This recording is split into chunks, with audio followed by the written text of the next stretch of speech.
আমাদের এই computer incident response টিমের মূলত কাজ হচ্ছে যে কোনো ধরনের রিপোর্টেড সাইবার ইনসিডেন্টকে টাইমলি ইফেক্টিভলি সেটা রেসপন্স করতে বোঝাচ্ছি যে আমরা ধরি যদি কোনো অর্গানাইজেশন কোনো ধরনের cyber attack, for example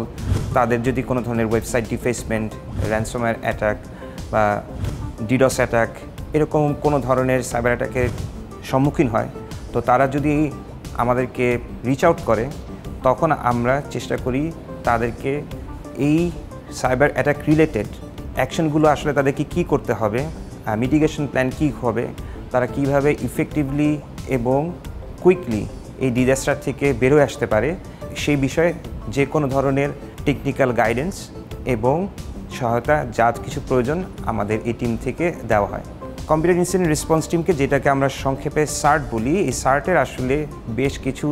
unit আছে। তার মধ্যে প্রথমে আছে vulnerability assessment penetration testing VAPT unit, cyber sensor unit, সেই সাথে আছে cyber threat intelligence and SOC unit, digital forensic unit, আরও আছে IT security and audit, risk management ইত্যাদি। এই টিমগুলোর প্রত্যেকেই এখানে যারা সাবজেক্ট ম্যাটার এক্সপার্ট আছেন তারা দেখা যায় যে যদি এরকম কোনো ধরনের সাইবার ইনসিডেন্টকে রিপোর্ট করা হয় তখন তারা সমন্বিতভাবে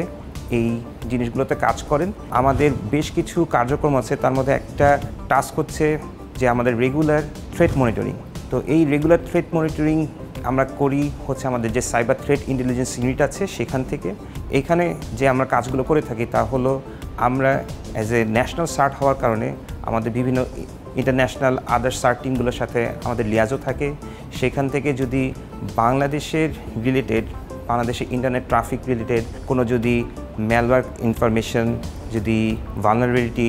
এক্সপোজার এরকম যদি কোনো ইনফরমেশন আমাদের কাছে আসে, ডার্ক ওয়েব মিডিয়া বা আদার থ্রেড ফিড যেগুলো আমরা পেতে পারি, সেইখান থেকে যদি দেখা যায় যে আমরা কোনো বাংলাদেশের অর্গানাইজেশনগুলোর মধ্যে আমরা সবার আগে প্রায়োরিটি দিই হচ্ছে এনলিস্টেড 35টি সিআইআই আছে যাদেরকে আমরা ক্রিটিক্যাল ইনফরমেশন ইনফ্রাস্ট্রাকচার বলি, এবং এর পরবর্তীতে আমাদের ব্যাংকিং এবং ফাইন্যান্স যে ইনস্টিটিউটগুলো আছে এবং এছাড়াও আছে ল এনফোর্সমেন্ট এবং আদার্স যত সেক্টর আছে, আমরা সবাইকেই চেষ্টা করি যে তাদের যদি কোনো ধরনের তাদের অর্গানাইজেশন রিলেটেড কোনো ধরনের ডাটা লিক, ডাটা ব্রিচ, ভালনারেবিলিটি, ম্যালওয়্যার ইনফেকশন এরকম যে কোনো ধরনের তথ্য যদি আমরা ওপেনলি পাই বা কেউ যদি আমাদের কাছে রিপোর্ট করে, তাহলে আমরা সেগুলোকে with proper proof and evidence আমরা কনসার্ন অর্গানাইজেশনগুলোকে জানিয়ে দেওয়ার চেষ্টা করি। এছাড়াও আমাদের কাছে প্রতিনিয়ত যদি কোনো অর্গানাইজেশন তারা বড় ধরনের কোনো সাইবার অ্যাটাক দ্বারা আক্রান্ত হয়, তাহলে তারা আমাদের কাছে রিচ আউট করে এবং আমাদের যে টেকনিক্যাল টিম যারা আছে তারা তাদেরকে এই বিষয়ে সর্বাত্মক সহায়তা প্রদান করে।